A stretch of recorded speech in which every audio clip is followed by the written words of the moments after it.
तो hello friends, welcome back to my channel. Friend, आज की वीडियो सीरीज के अंदर हम डिस्कस करने वाले हैं basic electrical and electronics engineering के अंदर अगले टॉपिक को, जिसका नाम है पावर फैक्टर। इससे पहले सेक्शन में हम लोगों ने जो हमारा फेजर का कंसेप्ट होता है उस कंसेप्ट को हमने देखा। आज की वीडियो सीरीज के अंदर पावर फैक्टर को डिस्कस करेंगे। तो जो भी चीजें बताई जा रही हैं आपको, उन सारी चीजों को आप लिखते जाइएगा, नोट्स को बनाते जाइएगा, ताकि एग्जामिनेशन तक आपका जो नोट्स है वो तैयार रहेगा, तो आपके एग्जामिनेशन के लिए बहुत ही फायदेमंद होगा। ओके, तो स्टार्ट करते हैं इसको। उससे पहले अगर आपने प्लेलिस्ट को एक्सेस नहीं किया तो जरूर प्लेलिस्ट को एक्सेस कर लीजिएगा। प्लेलिस्ट का लिंक आपको नीचे डिस्क्रिप्शन बॉक्स में मिल जाएगा, आप वहां से उसे चेकआउट कर सकते हैं।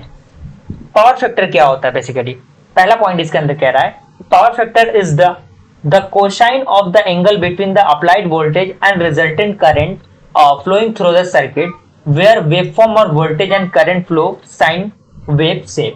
यानी पावर फैक्टर क्या होता है, उसमें कोसाइन का जो एंगल होता है, यानी जो कॉस का एंगल होता है between the applied voltage and the current, यानी जो रिजल्टेंट करंट रहता है और जो अप्लाइड वोल्टेज होता है, उनके बीच का जो एंगल रहता है वो कोसाइन के फॉर्मेट में रहता है। और जो वेव फॉर्म होता है, जो कि वोल्टेज और करंट के कॉम्बिनेशन में होता है, वो किसका एंगल कैरी करता है, साइन का एंगल कैरी करता है। क्लियर।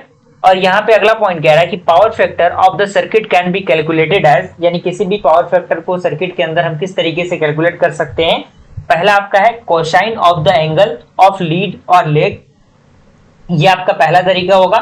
सेकंड आपका होगा from the ratio of resistance and impedance, यानी रेजिस्टेंस और इंपीडेंस का रेशियो निकाल के हम उसको फाइंड आउट कर सकते हैं पावर फैक्टर को।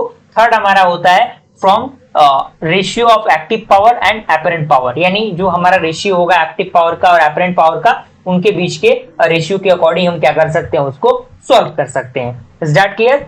अगला इसी के अंदर आता है significance of the power factor, यानी पावर फैक्टर का सिग्निफिकेंस क्या होते हैं। तो पहला पॉइंट इसी के अंदर कह रहा है कि the power factor of an alternating current यानी AC plays an important role in the power system, यानी पावर सिस्टम के अंदर जो पावर फैक्टर होता है वो काफी इंपॉर्टेंट रोल प्ले करता है। And hence power of an AC circuit can be expressed as, यानी उसको किस तरीके से हम लोग रिप्रेजेंटेट करते हैं, एक्सप्रेस करते हैं, वो होता है P is equal to V I cos phi.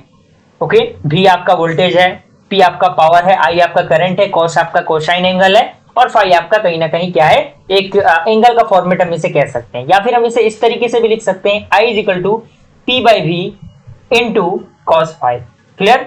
अब आता है आपका डिसएडवांटेज जो कि लो पावर फैक्टर में आते हैं। पहला आपका आता है पुअर इफिशियंसी, सेकंड आपका आता है हायर कंडक्टर साइज, तीसरा आपका आता है larger KVA rating of equipment, और चौथा आपका आता है लार्जर वोल्टेज ड्रॉप। तो ये सारे पूरे पावर फैक्टर के कॉम्बिनेशंस थे जो भी पावर फैक्टर के अंदर आते हैं कंसेप्ट, वो सारे कंसेप्ट हैं। और मुझे पूरी उम्मीद है कि ये चीजें आपको जरूर समझ में आई होंगी। अगर वीडियो पसंद आया तो लाइक जरूर कीजिएगा फ्रेंड्स। जल्द मिलते हैं ऐसे ही किसी इंटरेस्टिंग वीडियो के साथ, तब तक के लिए थैंक यू।